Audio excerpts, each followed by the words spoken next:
reconciliation bill had to be passed first. It was, With that, I understand Mr. Massie needs to be recognized. yeah, I wanted to be recognized in support of the gentleman's amendment.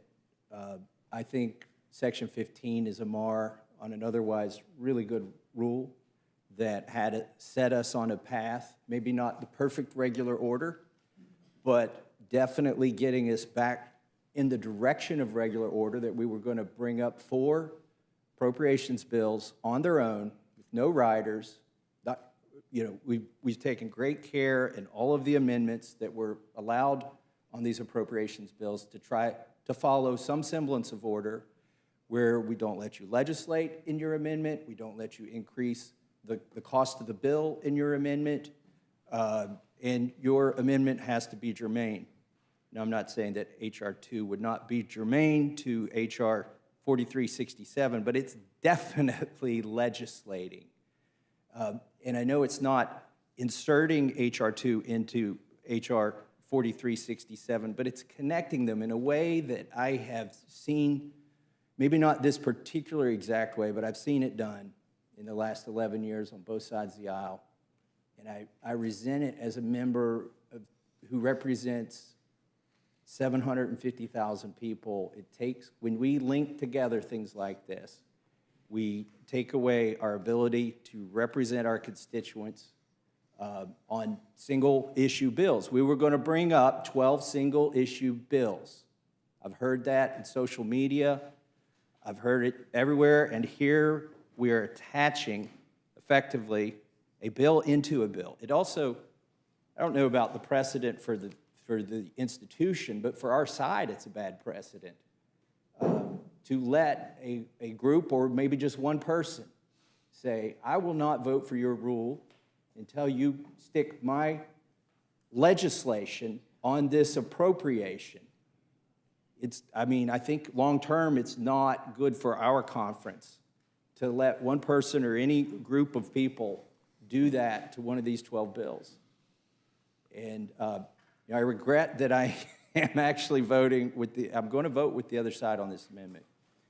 And I regret that I'm doing that because I'd like for our conference to operate together, but this really crosses the line. And I'll finish with this. Promise the American people regular order. We've struggled with how to get the 12 bills to the floor.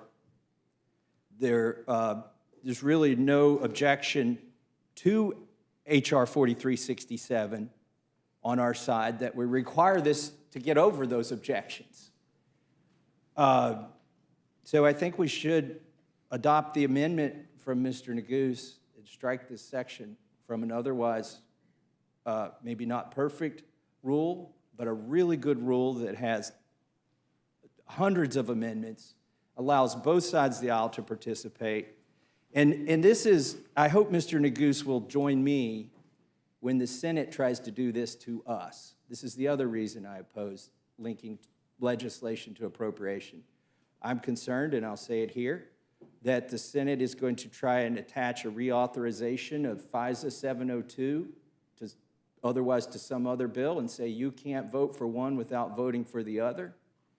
And we won't even have a chance in judiciary to craft legislation if they're linked to that exact bill. And finally, one other thing, there's a defect, in my opinion, in H.R. 2 that needs, maybe the Senate could have fixed if we didn't say you've got to adopt every word in it until you adopt, before you can pass the spending bill.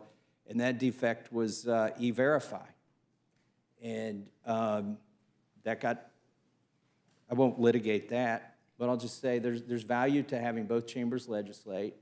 There's value to having single subject bills. There's value to having the committees of authority do their legislating.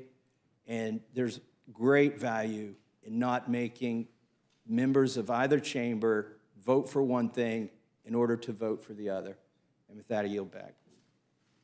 Gentleman from Texas recognized. Yeah, I'll just speak against Mr. Neguse's amendment. Look, we have a situation in Texas that is unprecedented. Our governor had to declare an